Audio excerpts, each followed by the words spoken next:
A kiegyezés vitái. Üdvözlök mindenkit, sziasztok! Töttös Gábor vagyok. Ez a Szembenállás és kiegyezés című lecke 8. befejező része, amelyben a kiegyezést Kossuth Lajos szemszögéből fogjuk megnézni. Eleinte még mókás, vidám Kossuth Lajos és a Dunai Konföderáció tervével komoly ötletei vannak és komoly elképzelései vannak, aztán a videó vége felé a Kasszandra levél már inkább a borús és bosszús Kossuthot fogja bemutatni, ahogy megjósolja, hogy milyen borzalmas sorsa lesz Magyarországnak. Gyertek, tartsatok velem, nézzétek meg, hogy miben tévedett, vagy miben volt igaza Kossuthnak. A Dunai Konföderáció. Mielőtt nekiállok, és egy picit bántóan elemzem Kossuth Lajos elképzelését arra vonatkozóan, hogy hogyan kellene összefognia a kis nemzeteknek itt a Duna völgyében a nagyhatalmakkal szemben, nézzük meg, hogy milyen lehetősége lett volna még Magyarországnak a kiegyezésen kívül a továbbélésre. Ezt gyorsan hozzáteszem, hogy ez a mi lett volna, ha kezdetű mondat a történelem kapcsán nagyjából az esti mesének a szintjén van, de mégsem mondhatjuk azt, hogy teljesen fölösleges, hiszen ha ezeket nem vesszük számba, hogy mi lett volna az alternatíva, akkor nem tudjuk reálisan értékelni azt, hogy mennyit ér az, amit a politikusaink megfőztek, vagy kisütöttek a számunkra. Nem tudjuk értékelni a kiegyezést, hogyha nem vesszük számban az egyéb elképzelhető variánsokat, hogy hogyan alakulhatott volna még az ország sorsa. Hát az egyik lehetséges alternatíva az a függetlenségi harc újraélesztése. Emellett az szól, hogy az egész ország nem azt mondom, hogy pattanásig feszült, de azért jó páran ebben az állapotban vannak. A neoabszolutista elnyomás szinte mindenkit érint, nem érzik jól magukat sem a jobbágyok, sem a nemesek, persze itt volt jobbágyokra kell gondolni természetesen, tehát a frissen parasztokká vált földbirtokosokra, vagy kisbirtokosokra, sem a nemesekre, sem a politikusokra, tehát igazából nem érzi magát senki jól, plusz még emellett ott van Kossuth Lajos kultusza. Kossuth úgy hagyta el az országot, hogy itt hagyta a hírnevét. Kossuth Lajos azt üzente, elfogyott a regimentje, ha még egyszer azt üzeni, mindnyájunknak el kell menni, tehát ez élt a köztudatban. Csettintett volna, akkor könnyen elképzelhető, hogy ismételten fegyvert ragadnak. Más kérdés, hogy ugye már a szabadságharc végén sem igazán fegyvert, hanem nagyjából kapát meg kaszát tudtak volna ragadni, mert hogy elfogyott az erőforrás. De ennek ellenére az emberekben él ez az igény, még hosszú-hosszú évtizedeken keresztül él ez az igény. Hát gondoljunk bele, hogy még ma is Kossuthnak eléggé nagy kultusza van, pedig hát azóta már eléggé árnyalta a történettudomány az ő tevékenységét. Ami ellene szól ennek a függetlenségi harcnak, tehát egy újabb szabadságharc kirobbantásának, az az, hogy hát ugye egyrészt már eléggé kivérzett az ország, másrészt a Habsburgok eléggé odafigyelnek arra, hogy erre ne nagyon legyen lehetőség. Egy pár próbálkozást azt még Csírájában elfojtottak. És a harmadik igazán komoly ellenérv a függetlenségi harc újraélesztése kapcsán az az, hogy a Habsburg birodalom az európai egyensúlypolitika egyik legfontosabb sarokköve. Ez elsősorban a britek számára fontos, hiszen a Habsburg birodalom az, amelyik le tudja kötni ugye a nyugatról a franciákat, keletről az orosz birodalmat, és hogyha ezt kivennénk a képből, tehát ugye széthasítanánk a Habsburg birodalmat, akkor egyrészt az oroszok is túlságosan megerősödnének, másrészt a franciák is túlságosan biztonságban éreznék magukat, már pedig a britek nem akarták, hogy a franciák nyugodtan érezzék magukat Európában, hogy aztán gyarmatosíthassanak kedvükre, és azt sem akarták, hogy az orosz cár tovább terjeszkedjen, még akkor is, hogyha nem volt ennek túl sok realitása, mert nem volt túl erős az állam, de még itt vannak az oszmánok, akik szintén egy ilyen sötét ló, fekete ló, ami nem igazán lehet tudni, hogy most mi van vele, a keleti kérdés éppen kezd kialakulni, és mindezek következtében persze a franciáknak sem érdeke igazából a Habsburg állam megszüntetése, mert ők is tudják, hogy az oroszokat ők tartják féken, az erősödő Poroszországgal szemben azért a Habsburgok fontos szerepet játszanak, tehát nem biztos, hogy mindenki szét akarná verni a Habsburg államot, sőt, mi több, a legtöbben meg akarják tartani. Az nem annyira probléma, hogyha egy picit meggyengül, de túlságosan nem gyengülhet meg. Éppen ennek következtében, mindezek következtében a magyar szabadságharcnak, mármint annak, hogy támogassák külföldi nagyhatalmak a magyar szabadságharcot, nagyjából nulla realitása van. nem fogják támogatni. Kossuthék egyébként itt hibáztak 1849. április 14-én, amikor kikiáltották a trónfosztást, tehát kimondták a trónfosztást. Ugye abban bízott elvileg Kossuth, hogy majd ennek hatására a külföldi nagyhatalmak úgy rohannak segíteni az immáron független Magyarországnak, hát eszébe nem jutott senkinek segíteni, viszont a trónfosztás hatására az oroszok egy újabb érvel gazdagodtak arra, hogy miért is kellene megtámadni Magyarországot. A kiegyezést sürgeti a kiegyezést sürgető tények között elsősorban ugye vannak anyagi tények, meg politikai tények. Az anyagi tény az, hogy a szembenállás az nagyon-nagyon nehéz, nagyon költséges dolog. Nagyon drága dolog bojkottálni bármit is. Márpedig itt a nemesség egy jelentős része, az értelmiségi réteg egy jelentős része bojkottálja a Habsburg államot, próbálnak nem hivatalt vállalni. Hát ezt lehet bírni 1-2 évig, 5-6 évig, ha valakinek megfelelő tartalékai vannak.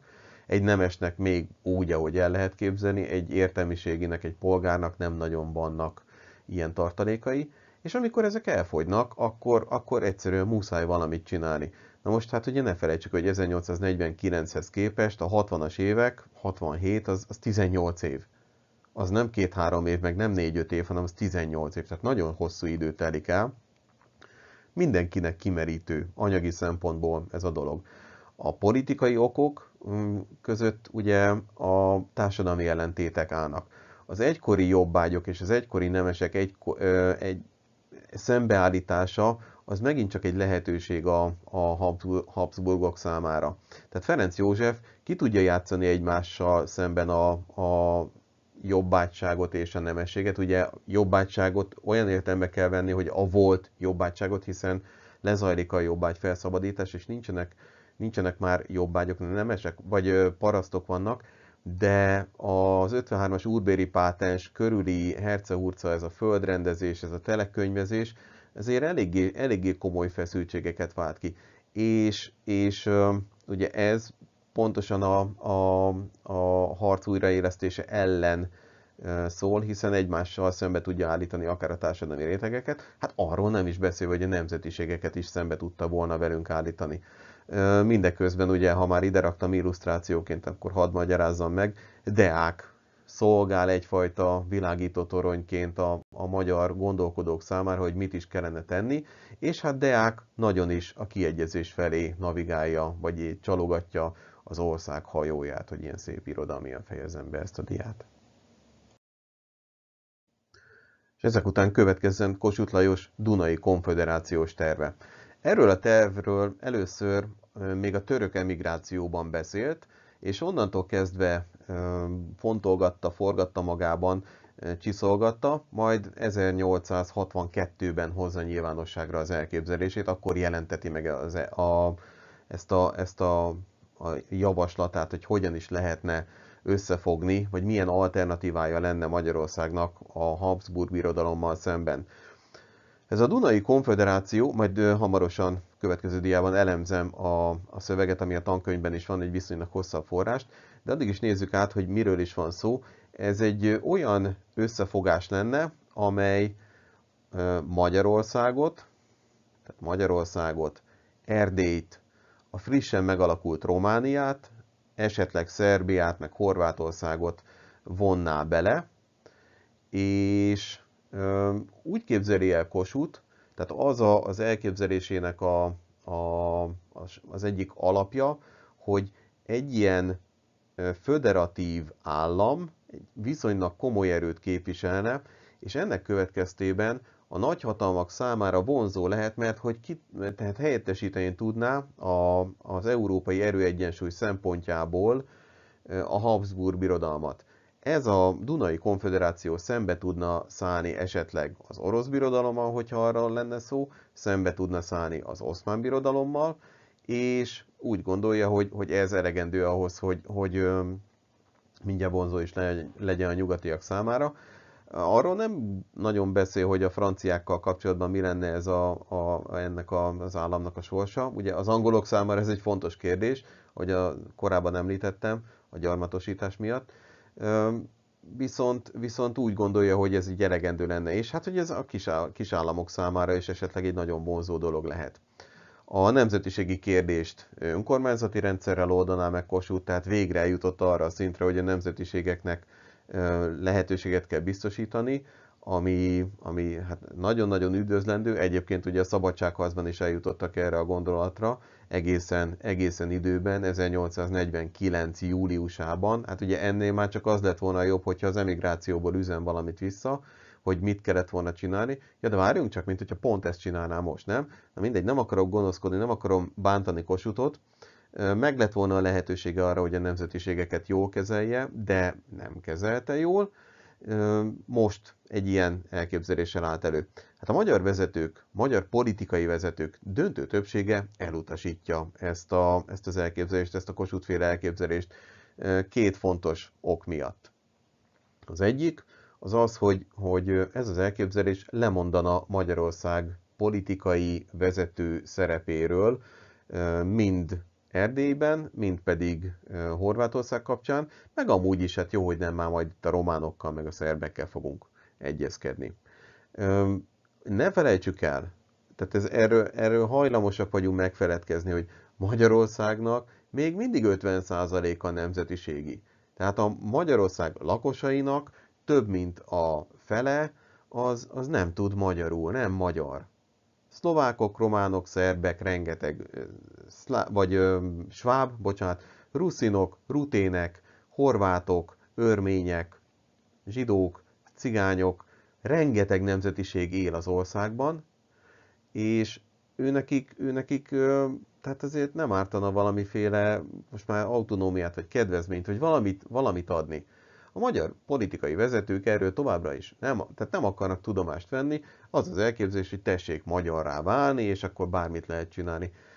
Nem biztos, hogy ez annyira jó. Hozzáteszem, Kossuth volt ennek az egyik leghangosabb hirdetője, véleményem szerint. A másik probléma, ami miatt nem elfogadható ez a magyar politikai vezetők számára, az az, hogy lemondana Erdélyről. Erdély külön joghatóság alá esne, autonóm terület, gyakorlatilag saját maga döntene a saját sorsáról, és ez nem biztos, hogy annyira jól hangzik a magyarság számára, hiszen tehát nem buták, tudják, hogy Erdélyben többségben vannak a románok. Bármennyire fájó ezt kijelenteni nacionalistaként, vagy büszke magyarként, vagy akárcsak történészként, és bár történészként éppen nem fájó, hanem inkább nacionalistaként, vagy hazafiként nehéz ezt kijelenteni, a tény az tény marad. Többségben vannak a románok Erdélyben, már jó pár évtizede, inkább évszázada többségben vannak. Tehát ezek tények. És hogyha nem vesszük ezt figyelembe, akkor hát annak meg lesznek a következményei, ugye legkésőbb majd egyébként Trianonnál lesznek meg a következményei. Ez a kisebbik probléma egyébként, hogy a magyar politikai vezetők elutasították ezt a javaslatot. Az nagyobbik probléma, hogy sem a szerbek, sem a románok nem támogatják.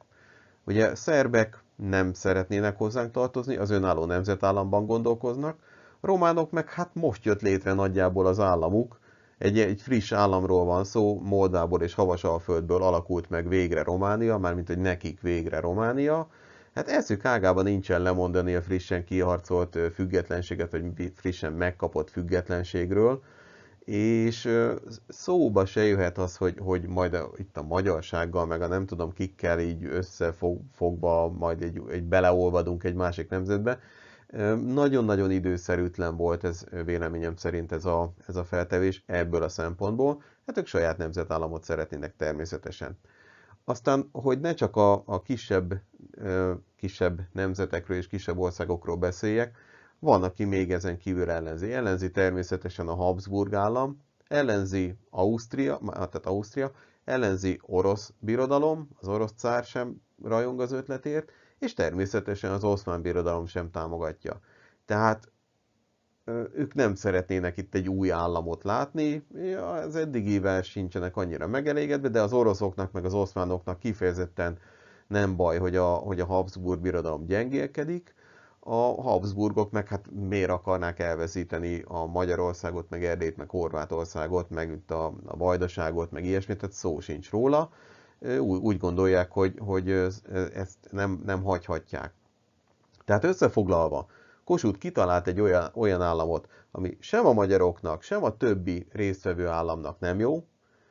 Kitalált egy olyan államot, amit egyik környező nagyhatalom sem hagyná, hogy létrejöjjön, és elérte valahogy azt, hogy mindez ennek ellenére belekerüljön a történelemkönyvbe, és hogy beszéljünk róla.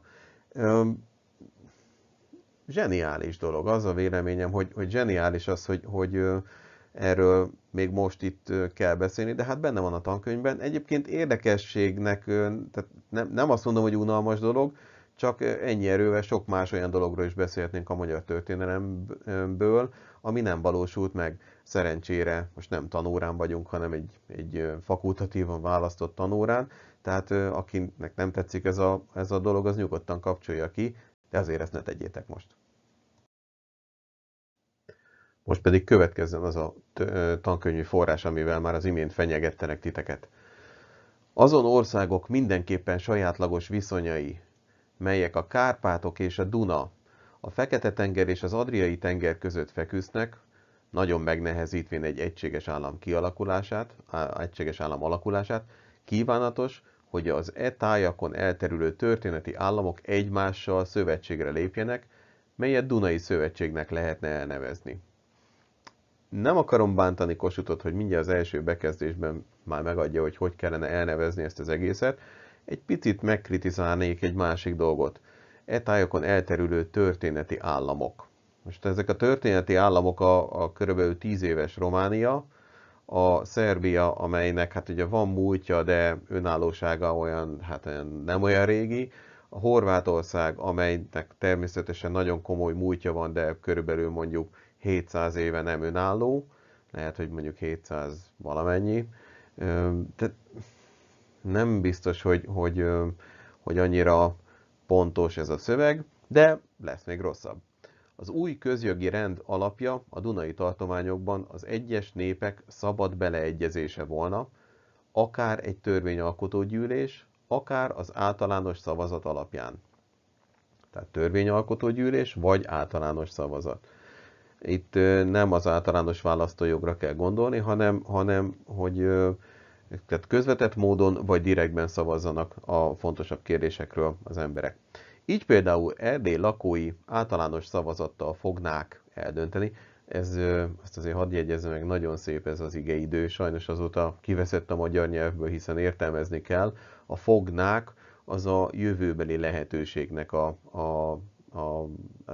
tehát ezt a jövőbeli lehetőséget megtestesítő igeidő nagyon-nagyon szép és tetszik.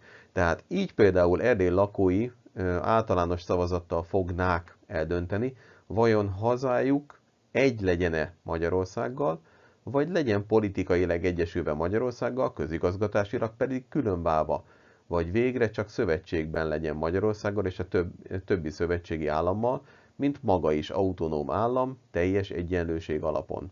De ugye például ez volt az a pont, ahol a szitja tudattal rendelkező nemes, magyar ember, politikus azt mondja, hogy na jó, hát akkor megőrült ez a Kossuth, mi az, hogy lemondunk Erdélyről, mi az, hogy majd Erdély maga döntsön a sorsáról, aztán még majd nem akarnak velünk csatlakozni. Ez volt. Az esetre, ha a keleti kérdés a keresztény népek függetlenségével találna megoldatni, kívánom, hogy Szerbia és a többi délszláv országok szintén belépjenek a Dunai Szövetségbe, mely esetben a Kárpátoktól a Balkánig terjeszkednék, és állana Magyarországból, Erdélyből, Romániából, Horvátországból, és a netán Szerbiához csatolandó tartományokból. Ha a keleti kérdés a keresztény népek függetlenségével találna megoldatni, ugye a keleti kérdés az Oszmán Birodalom fennmaradása vagy nem maradása, ebben az esetben ő úgy képzeli el, hogyha kiszakadnának az Oszmán Birodalomból ezek a keresztény népek, tehát ugye azért keresztény, mert hogy Kossuth evangélikus, és a protestánsok nem kereszténynek, hanem keresztjénnek mondják a Krisztushoz tartozókat. Ugye Christianus az eredeti kifejezés, amiből a 16. században a keresztjén kifejezést alkották meg. A katolikusok által használt keresztényben viszont a kereszt kifejezés található, és hát ugye a reformáció korában a kereszt az egy nem elfogadható szimbólumot a protestánsoknak, nem nyelvészkedek most már tovább. Szóval, hogyha ezek a keresztény népek kiszakadnának, akkor kívánom, hogy Szerbia és a többi délszláv országok szintén belépjenek a Dunai Szövetségbe. Milyen többi délszláv országok?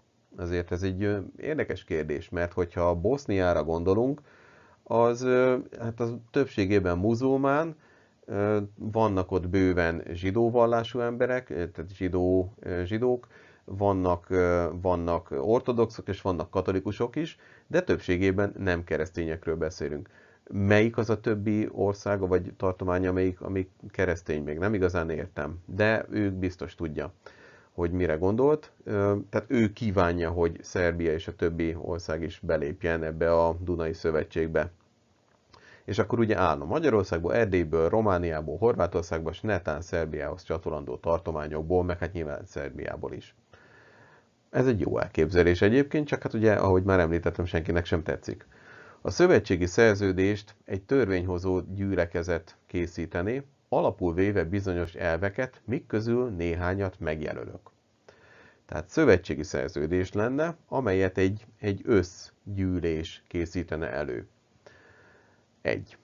Közösen érdeklő ügyek lennének. Tehát közös érdekeltségű ügyek, ugye ezt most így mondanánk. A szövetségi terület oltalma, a külpolitika, a külképviselet, a kereskedelmi rendszer, odaértve a kereskedelmi törvényhozást, a vám, a fő közlekedési vonalak, a pénz, a súlyok és mértékek. Na most hát nem akarom bántani Kossuthot, de mondjuk a kiegyezéssel pont ez valósult meg, csak nem a kisállamokkal, hanem Ausztriával. Most még csak 62-ben járunk, tehát még 5 évet kell majd várni a kiegyezésre, de ezek megvalósultak. Szövetségi terület oltalma, tehát közös hadügy, külpolitika, közös külügy.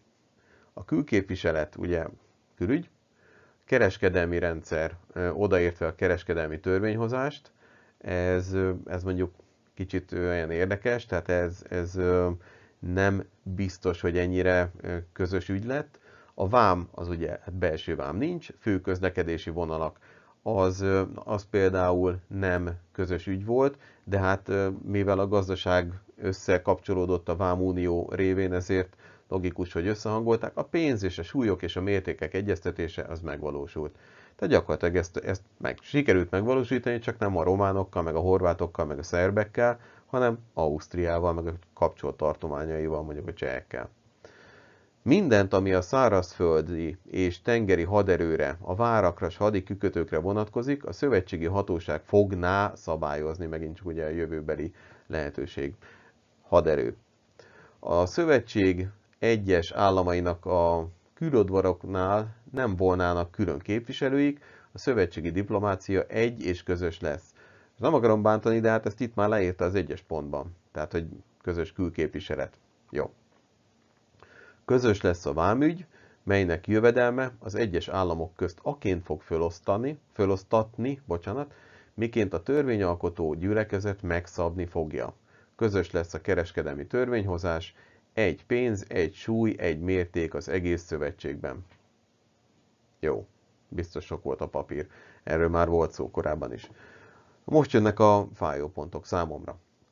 A törvényalkotó gyűlés fogja eldönteni azt is, vajon a szövetségi gyülekezet, tehát a parlament, mely a végrehajtó, helyesen törvényhozó hatalmat gyakorolja, csupán egy kamarából álljon-e, vagy 2-ből, mint az amerikai államokban.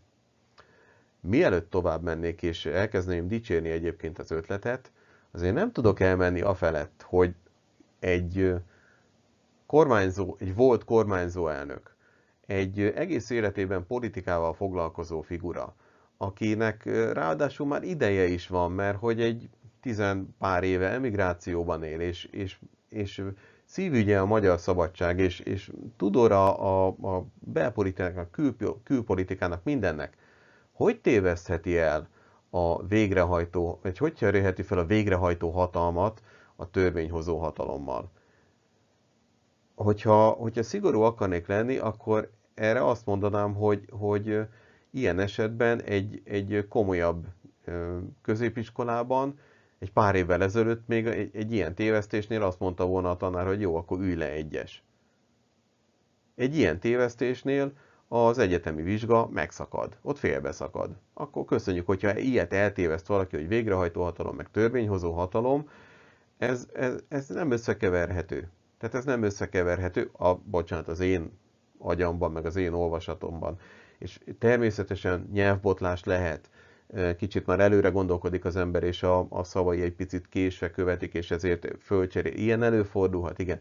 Na de ez írásban van. Írásban adott konföderációs terv kiadja ezt a dolgot. Tehát írásban ilyet eltéveszteni, ez hát nem pontlevonás, hanem annál súlyosabb. Na de tegyük félre az én őrületemet.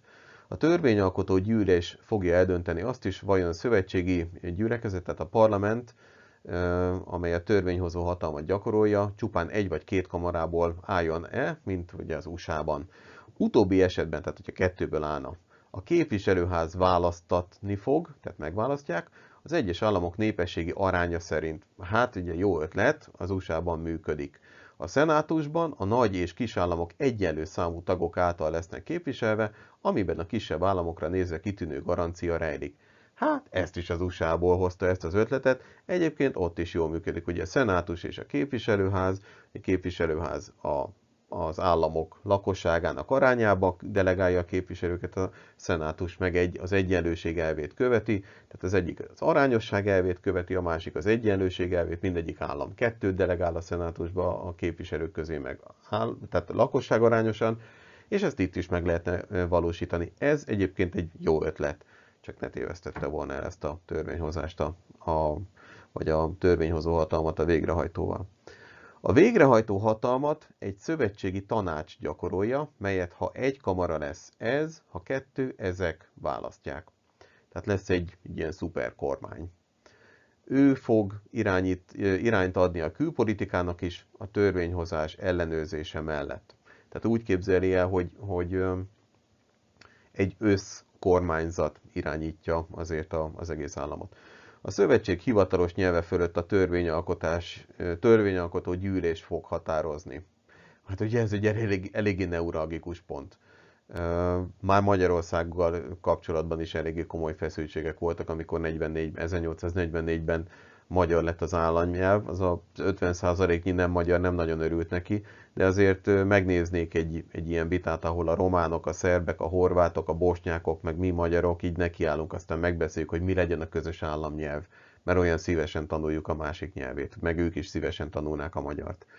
A végrehajtó úgy a törvényhozó hatalom gyakorlásában minden tag saját anyanyelvét használja. Ez rendben van.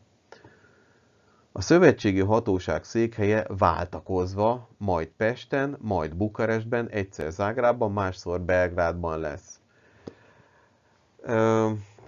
Hát Kossuth nem volt egy nagy építész. Most azért nehezen tudom elképzelni, hogy mindenütt kialakítsák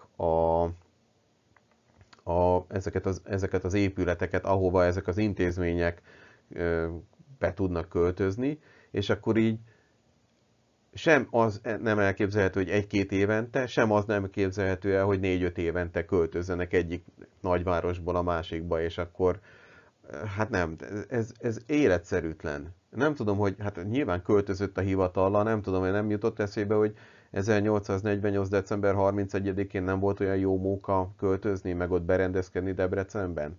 Pedig akkor még csak pár száz kilométerről beszélünk, és magyar nyelvről, meg magyar viszonyokról. Na mindegy, nem akarom bántani. De nyilvánvalóan nem akar megsérteni senkit. Tehát érthető az, hogy miért javasolja ezt, csak hát életszerűtlen, teljesen életszerűtlen. Minden egyes állam otthon oly alkotmányt ad magának, ami ő érdekeivel leginkább megegyezik, tehát alkotmányalkotási szabadság, mindenkinek autonómiája lenne, Természetesen azon föltétele, hogy ez alkotmány elvei a szövetség által szentesített elvekkel ne ellenkezzenek. Hát ezt igen, ugye éppen mondjuk az Európai Unió és Magyarország kapcsán is meg lehetne egy picit pengetni, de én inkább másik oldalról közelítem. Nagyon jó ez az elképzelés, hogy autonómiát adna Erdélynek, autonómiát adna Romániának, meg Szerbiának, meg Horvátországnak.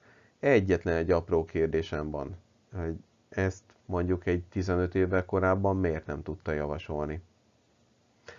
Erre persze nem fogunk választ kapni sem tőle, sem nagyon mástól, így marad a szomorúság, de hát ennyi maradt ebből a Dunai Konföderációs tervből.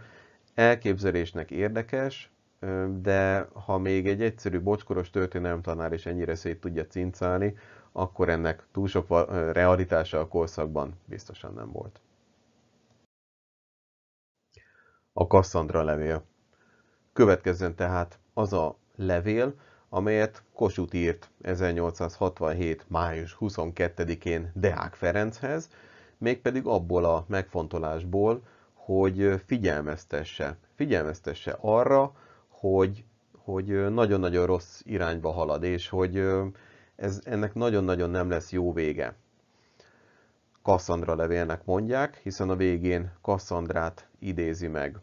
Kasszandra Priamosz királynak a lánya volt, Hektornak és Párisznak a testvére, akibe beleszeretett Apollón, Isten hát a leány elutasította, és Apollón megátkozta ezt a lányt. Borzalmas átokkal sújtotta, azzal az átokkal sújtotta, hogy tökéletesen jól látta a jövendőt, 100%-os pontossággal tudta megjósolni bizonyos esetekben a dolgokat, ez eddig akár még áldás is lehetne. Az átok része az volt, hogy ennek ellenére nem hitt neki senki. Most a legemlékezetesebb cselekedete Kasszandrának mondjuk az egyik utolsó az volt, amikor azt mondta a trójai faló kapcsán, hogy nem nagyon kéne ezt bevinni a városba, mert ez pusztulást fog hozni, nem hitték el neki.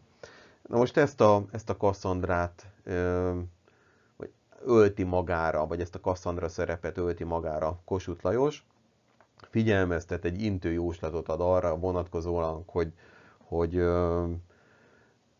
amit itt megkötni készülnek, kiegyezés, az nagyon rossz lesz az országnak, felhívja Deák felelősségét erre az egészre, tehát hogy ez az ő felelőssége lesz, és figyelmezteti arra, hogy próbálja lebeszélni róla. Szerencsére persze téved. De nézzük, hogy miről van itt szó.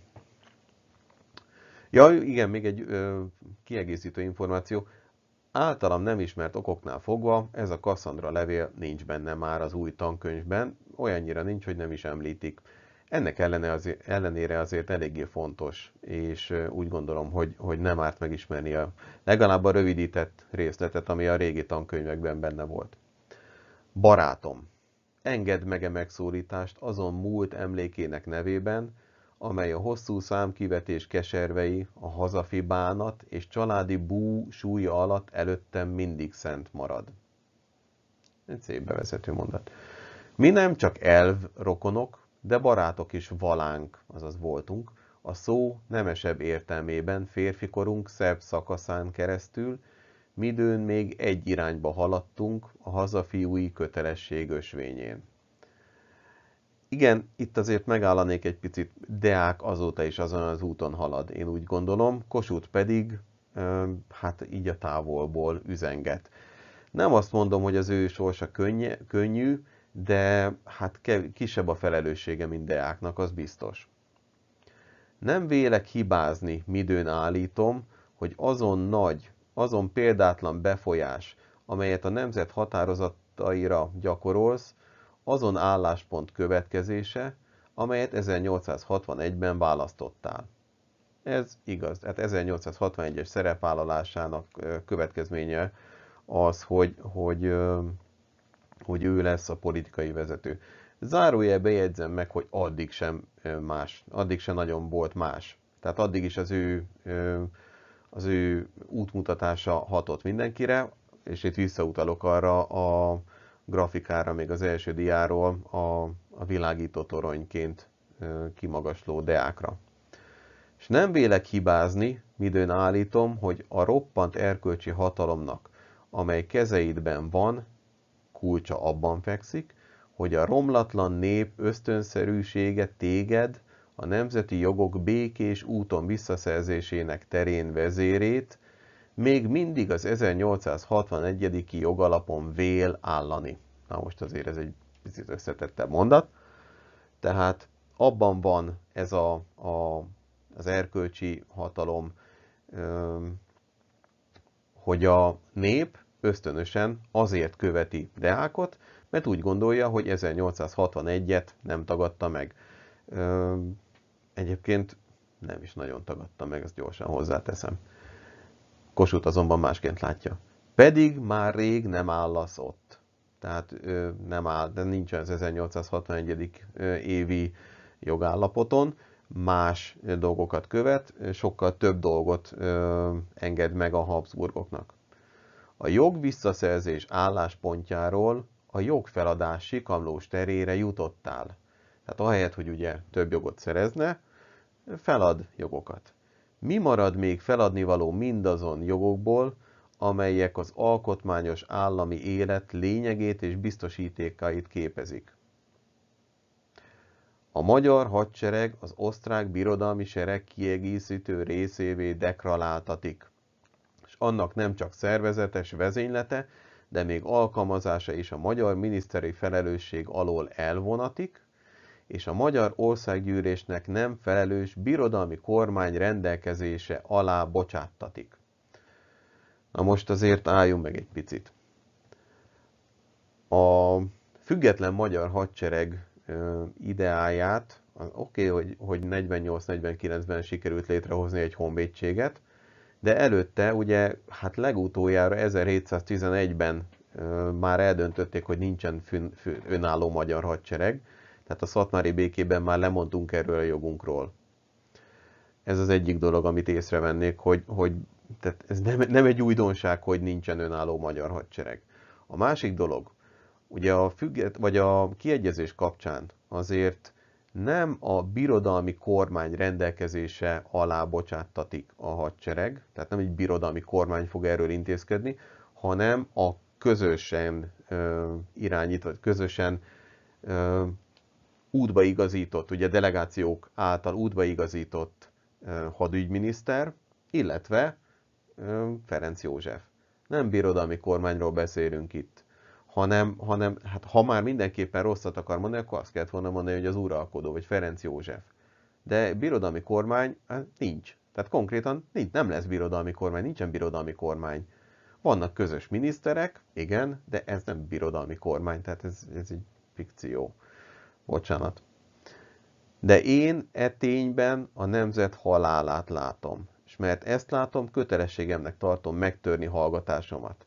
Nem a véget, hogy vitatkozzam, hanem hogy Isten, s a haza, és az utókor nevében esdekelve felszólítsalak. Ne vidd azon pontra a nemzetet, amelyről többé a jövőnek nem lehet mestere, tehát nem befolyásolhatja a saját jövőjét. Ne vezest hazánkat oly áldozatokra, amelyek még a reménytől is megfosztják. Tudom, hogy a Kasszandrák szerepe hálátlan szerep, de te fontold meg, hogy Kasszandrának igaza volt. Na most azért gyorsan hozzátenném ehhez is, hogy hála a Jóistennek, én úgy vélem, hogy Kossuth téved. A kiegyezésből fakadó gazdasági lehetőségek, nagyhatalmi státusz, a nemzetiségi kérdéssel kapcsolatos dolgok, akár az urbanizáció, kultúra, ami mindebben a korszakban valósul meg. Tehát, hogy megnézzük a Magyarország történetét, tehát az osztrák-magyar monarchiában, akkor gyakorlatilag az egyik fénykorát éri az ország. Kulturálisan, gazdaságilag, népességgyarapodás szempontjából, minden szempontból, szinte minden szempontból fénykorunkat éljük. Amiben egyet kell értenem Kossuthtal, hogy ne vidd olyan pontra a nemzetet, amelyről többé a jövőnek nem lehet mestere, amiben nem tudja befolyásolni a jövőjét. És ez a pont, ez 1914 lesz, amikor beleszorítanak minket a világháborúba. Nem biztos, hogy enélkül másként lett volna. Ez a mi lett volna, ha ebben az esetben tényleg fölösleges, de én úgy vélem, hogy Kossuthnak meg lett volna a lehetősége arra, hogy amikor ő volt kormányon, vagy ő volt olyan szerepben, mint Deák, mert azért ne felejtsük el, hogy a 40-es években ő volt a politikusoknak az első számú embere, akit követtek, hiába, hogy Széchenyi többet tett, Kossuth népszerűbb volt. Meg lett volna lehetősége. Erre is meg lett volna lehetősége, hogy ne rossz irányba vigye el az országot. Arra is meg lehet volna a lehetősége, hogy autonómiát adjon a nemzetiségeknek, amikor még ténylegesen lehetősége volt rá. Egyszer ágában nem volt. Most a torinói emigrációból küldözgeti haza a figyelmeztető levelet, vagy leveleket. Nem biztos, hogy ez annyira elegáns, és akkor itt vissza is csatolok önmagamhoz, és meg is cáfolom, hogy talán emiatt már nem is biztos, hogy benne kell lennie a tankönyvben, de azért meg célszerű belerakni, hogy Kossuthról egy teljesebb képet lehet ezáltal kapni. Mindezek után nem maradt más hátra, mint hogy nagyon nagy köszönetemet fejezzem ki mindazoknak, akik bármilyen módon támogattak. Elsősorban a csatorna tényleges anyagi támogatóinak mondok köszönetet, másodszorban a feliratkozóknak, azoknak, akik lájkolják, illetve nektek, illetve neked személy szerint. Hogyha eljutottál idáig, az azt jelenti, hogy ezt is végignézted. Köszönöm, hogyha kitartasz mellettem, köszönöm, hogy itt vagytok, köszönöm, hogy támogattok. Vigyázzatok magatokra, és ne felejtsetek el mosolyogni. Sziasztok!